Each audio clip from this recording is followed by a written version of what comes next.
Nous vivons des temps très difficiles. Et le temps difficile augmente de plus en plus. Nous sommes au terme de l'histoire de l'humanité. Nous devons nous fortifier spirituellement, prier les uns pour les autres, nous rassembler, faire des réformes dans notre famille, dans notre foyer, premièrement, avant d'aller réformer les autres. Nous devons nous mettre en ce temps de la fin entre les mains de Dieu, étudier la parole, sa parole écrite, ses préceptes, ses commandements, ses ordonnances. Ce matin, nous allons parler de quelque chose qui nous ronge les os, qui nous ronge la chair. Ouvrons notre Bible dans Exode 15 et le verset 26. Il dit, si tu écoutes attentivement la voix de l'Éternel, ton Dieu, si tu fais ce qui est droit à ses yeux, si tu prêtes l'oreille à ses commandements et si tu observes toutes ses lois, je ne te frapperai d'aucune des maladies dont j'ai frappé les Égyptiens, car je suis l'Éternel qui te guérit. Il est écrit ici, si tu écoutes attentivement la voix de ton Dieu. Que signifie écoute? Que signifie ici écoute? Écouter. Écouter signifie apprendre et mettre en pratique. Aujourd'hui, nous allons parler de la maladie. La maladie nous ronge les os. Elle nous ronge la chair. Que signifie la maladie spirituellement? Qu'est-ce que la maladie? Comment? Spirituellement? Oui, spirituellement. C'est une attaque du malin. La maladie est le venin du péché. Est-ce qu'on a compris ça? La maladie est le venin du péché, un poison. Le venin du péché est destiné à tuer ou à paralyser. Nous vivons à l'heure actuelle dans ce monde au centre des maladies de civilisation. Quelles sont les causes de la maladie ou de nos maladies? Satan, nous le savons, est l'auteur de la maladie, comme dit la sœur. Mais quelles sont les causes de la maladie ou de notre maladie? Tout simplement, la maladie naît de modification de l'état physique. Par exemple, si nous vivons dans des milieux de plus en plus pollués, c'est-à-dire l'environnement, et aussi la manière que nous vivons sur le plan moral, physique et spirituel. Comment est géré notre foyer? La pollution aussi, la pollution de l'air, la pollution dans les aliments, dans notre environnement. La pollution se manifeste dans la qualité, toujours plus mauvaise en ce temps de la faim. Des aliments surtout que nous consommons. Par exemple, nous aimons les boissons alcoolisées, les boissons sucrées. Il arrive qu'on aille à l'enterrement d'une personne morte d'une maladie liée à son mode de vie. Nous allons au cimetière et l'enterrons. Avec les membres de la famille, nous nous réunissons pour le dîner après la cérémonie et perpétuons le cycle des mauvaises habitudes alimentaires qui ont entraîné la mort de ce membre de la famille. Pour moi, c'est une crise. Je vois plus de gens mourir à cause du sucre que de la criminalité. Je perds plus de gens à cause des problèmes d'alimentation qu'à cause des armes. C'est une épidémie et elle m'inquiète profondément. Dans son combat contre les puissances des ténèbres, le pasteur Coates n'hésite pas à casser les codes habituels de sa fonction. Il veut briser le silence autour de produits consommés par tous. C'était comme une drogue. À l'adolescence, puis quand je suis entrée à la fac, je buvais des sodas toute la journée. J'étais devenue complètement accro. Les sodas faisaient tellement partie de ma vie que je ne buvais rien d'autre. Je ne connaissais que ça. C'est la seule boisson que je voulais. Alors, dans cette canette de soda, il y a 39 grammes de sucre. 39 grammes de sucre dans une canette de soda. Ça représente combien de cuillères à café de sucre? Quelqu'un le sait? Près de 10 cuillères à café de sucre. Le pasteur Coates a fait une démonstration pendant un sermon.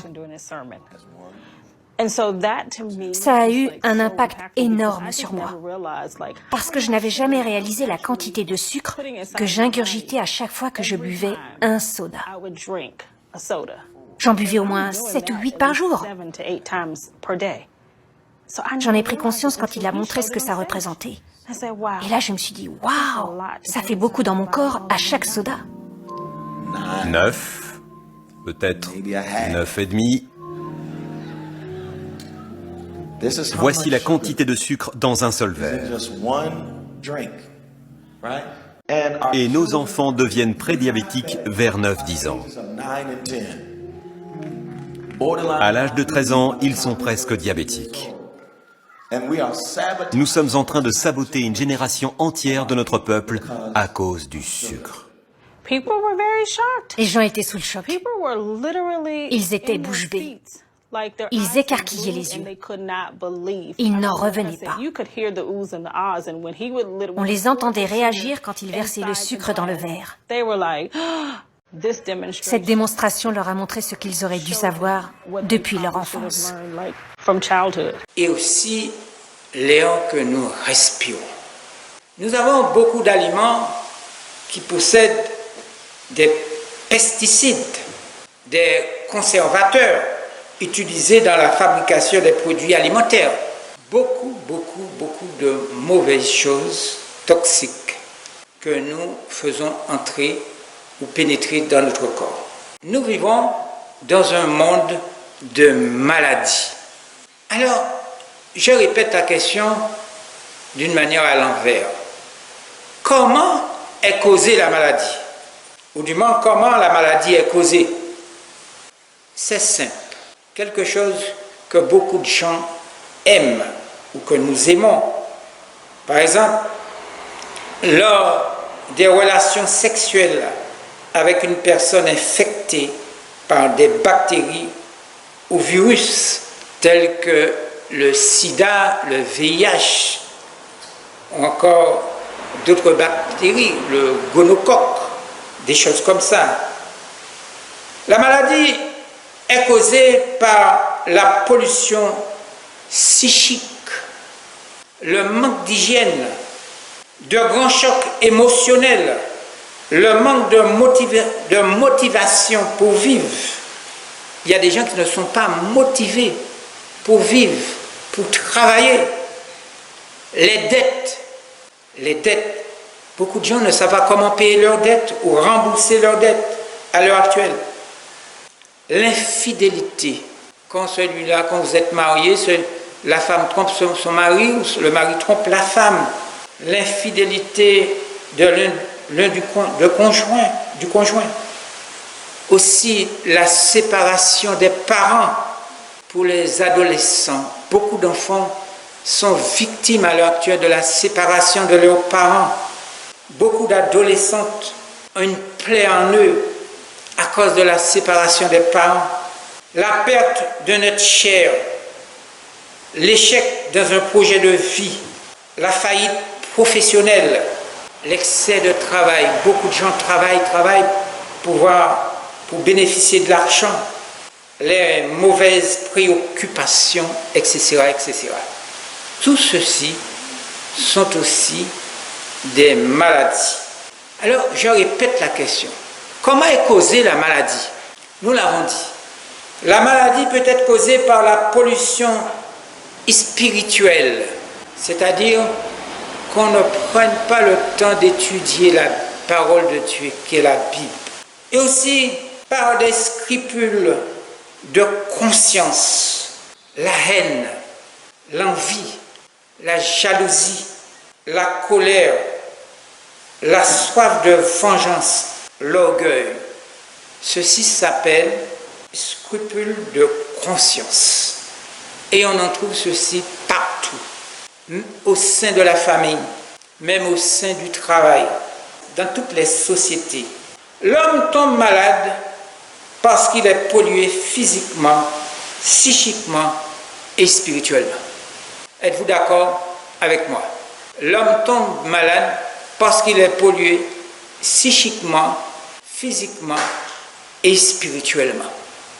L'homme préfère la religion, les sectes, les choses larges pour leur pollution de l'esprit, au lieu d'étudier la parole de Dieu, ou ce que dit, ou écouter la parole de Dieu.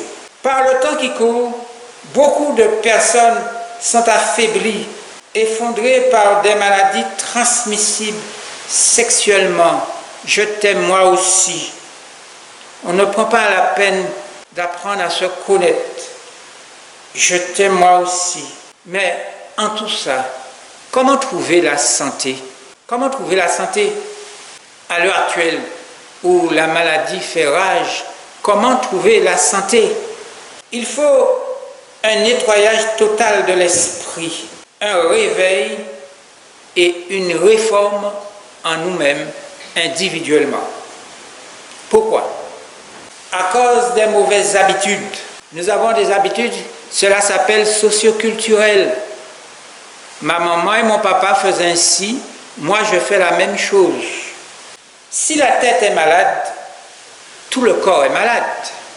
Il y a une étroite relation entre le péché et la maladie.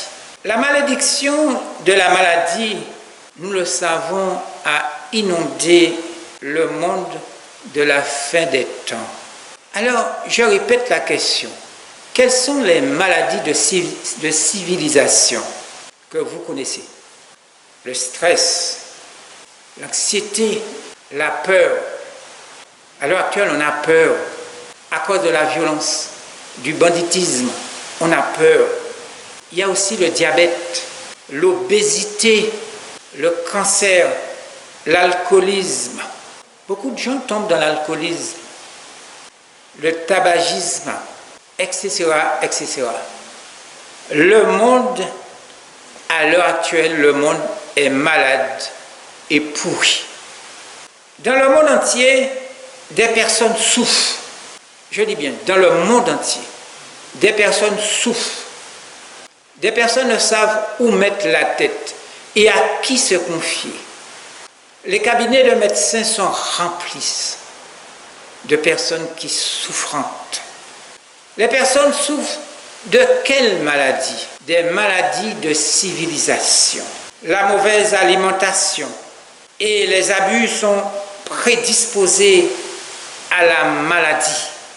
Les enfants imitent leurs propres parents aussi dans ce qu'ils font de bien que dans ce qu'ils font de mal. C'est pour cette raison que j'ai parlé de socio-culturel. Lisons aussi la Bible, partageons la Bible dans Jacques 5. Jacques 5, le verset 13 à 16. Il est écrit: quelqu'un parmi vous est-il dans la souffrance? Qu'il prie. C'est ce que nous ne savons pas faire. Lorsque nous sommes dans la souffrance, nous ne savons pas prier. Nous ne prions pas. Nous cherchons premièrement de produits chimiques pour pouvoir se guérir. Quelqu'un parmi vous est-il dans la souffrance? Qu'il prie. Quelqu'un est-il dans la joie?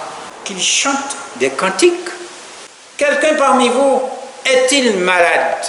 Souvent nous sommes malades, comme nous avons dit, physiquement et spirituellement. moralement, qu'il appelle les anciens de l'Église et que les anciens prient pour lui en loignant d'huile au nom du Seigneur. Mais on ne peut pas appeler non plus n'importe quel ancien. La prière de la foi sauvera le malade et le Seigneur le relèvera. Et s'il a commis des péchés, il lui sera pardonné. Mais avons-nous de la foi lorsque nous prions? Confessez donc vos péchés les uns aux autres et priez les uns pour les autres, afin que vous soyez guéris. La prière fervente du juste a une grande efficace. Est-ce que nous prions le matin, à midi, à tout moment, le soir avant d'aller se coucher, lorsque nous sommes dans les difficultés, lorsque nous possédons des nuages gris, nous sommes environnés de ténèbres? Est-ce que nous prions? Lorsque nous voyons l'horizon est loin et nous ne reconnaissons plus le soleil, est-ce que nous prions? Quel est le secret pour prévenir la maladie? Un témoignage dit ceci, à la page 1847. Le ministère de la guérison. La guérison mentale. Nous avons dit, si la tête est malade, tout le corps est malade. Les rapports entre l'esprit et le corps sont très intimes. C'est-à-dire qu'on ne peut pas les dissocier. Lorsque l'un est affecté, l'autre s'en ressent. Est-ce que nous avons compris ça? Lorsque la tête est malade, le corps le ressent. Le cœur, le foie, l'appareil digestif, le côlon, l'intestin grêle. L'autre s'en ressent. L'état d'esprit influe sur la santé beaucoup plus qu'on ne le croit généralement. Bien des maladies sont dues à des dépressions mentales. Surtout en ce moment, il y a beaucoup de gens qui se suicident. Je connais une personne qui s'est suicidée. J'ai appris ça au téléphone. Elle est restée de longs jours à l'hôpital. Elle a failli mourir. J'ai appris cela. Et nous avons prié pour cette personne. Bien des maladies sont dues à des dépressions mentales. Le chagrin, l'anxiété, le mécontentement, le remords, la méfiance tendent à briser les forces vives et à provoquer l'affaiblissement et la mort. L'imagination provoque parfois la maladie. Beaucoup de gens voient le mal partout. Partout. L'imagination provoque parfois la maladie et très souvent la grave. Beaucoup restent invalides toute leur vie, qui seraient en bonne santé s'ils voulaient croire qu'ils le sont. D'autres pensent que chaque petit courant d'air provoquera une maladie et le mal vient en effet parce qu'il était attendu. Parfois on a peur, on se ferme dans la maison. On a peur les courants d'air. Au contraire, il faut aérer la maison pour chasser les bactéries, les poussières. Dans les poussières, il y a des bactéries, il y a des microbes. On a peur, on ferme. D'autres encore meurent de maladies dont les causes sont entièrement imaginaires. Ma femme rentre tard le soir parce qu'il me trompe, elle me trompe. Ou mon mari rentre trop tard, il n'est jamais là. Beaucoup ont des maladies imaginaires. Ou du moins, je suis victime de la sorcellerie, etc., etc. Le courage, l'espérance, la foi, la sympathie. L'affection favorise la santé et prolonge la vie. L'affection, que signifie l'affection? L'affection apporte l'amour. L'affection favorise la santé et prolonge la vie. Un esprit content et heureux contribue à la santé du corps et à la force de l'âme. On est tellement maltraité dans ce monde en feu, nous n'avons pas le sourire, nous n'avons pas l'affection, un esprit content, nous sommes abattus, beaucoup sont abattus par les soucis de la vie. Un esprit content et heureux contribue à la santé du corps et à la force de l'âme. Même si nous sommes pauvres, nous pouvons rire, sourire, apporter de la joie. Un cœur joyeux est un bon remède. Ce n'est pas moi qui le dis, c'est la Bible. Un cœur joyeux est un bon remède. Proverbe 17, verset 22. Dans les soins donnés aux malades, l'effet des influences mentales ne doit donc pas être négligé, car elles sont un des moyens les plus efficaces pour combattre le mal. Lorsqu'une personne est malade, la première chose à faire, c'est l'écouter, aider la personne sous le plan moral. Alors, nous avons posé la question, quel est le secret pour prévenir la maladie? Maintenir l'organisme propre. On a tendance à mettre un beau vêtement, à se maquiller, à se faire voir. Vous savez que se maquiller, c'est un masque. Et les Grecs faisaient avec le maquillage un masque. C'est de l'hypocrisie pour faire du théâtre. Donc, à l'intérieur est sale, mais nous avons un très beau vêtement, nous sommes maquillés, les talons sont très pointus pour nous donner de la hauteur. Et d'ailleurs, les talons hauts sont très mauvaises pour la colonne vertébrale.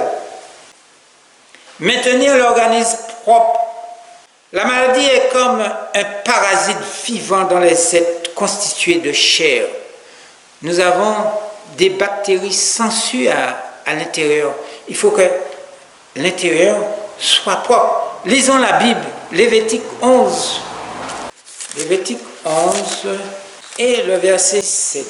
Il est écrit, « Vous ne mangerez pas le porc qui a la corne fondue et le pied fourchu, mais qui ne rumine pas. Vous le regarderez comme impur. » La parole de Dieu le dit. Vous ne mangerez pas le porc. Pourquoi? Sur le plan scientifique. Le porc contient des parasites, des milliers de parasites, et non seulement de parasites, mais aussi de virus. La Bible dit, qui ne rumine pas, vous le regarderez comme impur. Cela ne signifie pas qu'il faut haïr le porc, il était fait pour nettoyer la terre. Il est fait pour nettoyer la terre, il n'est pas fait pour manger, pour déguster. Vous ne mangerez pas de leur chair et vous ne toucherez pas leur corps mort, vous les regarderez comme impurs. Parce que le corps mort est en décomposition et le fait de toucher, on peut attraper aussi des parasites. Donc, ici, ce sont des ordonnances de la parole de Dieu. Vous ne mangerez pas le porc. La personne qui se nourrit de viande héberge des maladies et des parasites, surtout à l'heure actuelle, avec le clonage des bêtes. Beaucoup de personnes posent cette question. Que dois-je alors manger? Que dois-je alors manger? Voyez-vous, ça s'appelle socioculturel. Ma maman, mes grands-parents mangeaient bien le porc, mangeaient de la viande. Que dois-je manger? Je serai malade, je deviendrai maigre. Que puis-je consommer alors que je me sens faible? Devais-je souffrir de faim? Voilà, ça s'appelle le palais des vieilles habitudes. Quelle est la réponse? La viande n'est pas un régime alimentaire humain, ce n'est pas moi qui le dis, c'est la parole de Dieu. Ce sont des ordonnances et aussi des principes. On ne doit pas trouver sur la table d'un disciple, quelqu'un qui s'appelle chrétien, de la viande, surtout de la viande de porc. On ne doit pas non plus trouver chez quelqu'un qui se nomme disciple ou chrétien ni la drogue, ni la fumée, ni l'alcool. Le sucre est aussi très mauvais. Le sucre est très mauvais pour les os, pour les dents. Le sucre nourrit les bactéries, les champignons. Un grand nombre de nos maux les plus mortels sont en rapport avec un mauvais régime alimentaire. Alors la question que je pose, que font les virus dans notre organisme? Ils détruisent nos cellules et se propagent dans nos cellules. La personne atteinte d'un virus contractera diverses maladies. Par exemple, la Covid-19. Nous avons peur de cette maladie. La Covid-19 provoque des symptômes graves tels que l'infection, tels que la fièvre, la fatigue et les douleurs articulaires et musculaires. La personne peut contracter aussi une maladie grave avec des complications telles que la bronchite, la pneumonie qui déclenche l'encéphalite. Alors vous me pourrez poser la question, qu'est-ce que c'est que l'encéphalite? L'encéphalite, c'est une inflammation de l'encéphale d'origine bactérienne, virale ou parasitaire. Encéphale, c'est la partie du système nerveux central logée dans la boîte crânienne, c'est-à-dire le cervelet, derrière la tête, le cervelet. Nous avons le cerveau derrière, c'est le cervelet. La consommation d'aliments d'origine animale tels que le lait, beaucoup, on va dire que, mais qu'est-ce que le frère dit ce matin? Le lait, j'aime bien boire mon lait, le lait de vache, le lait, les produits laitiers. Quand je dis produits laitiers, c'est-à-dire tout ce qui s'assemble se ressemble. Et la viande. La personne qui en consomme, qui souffre de troubles du côlon. Oui, beaucoup de gens souffrent du trouble du côlon. Ça s'appelle la rectocolite hémorragique ou la maladie de Crohn.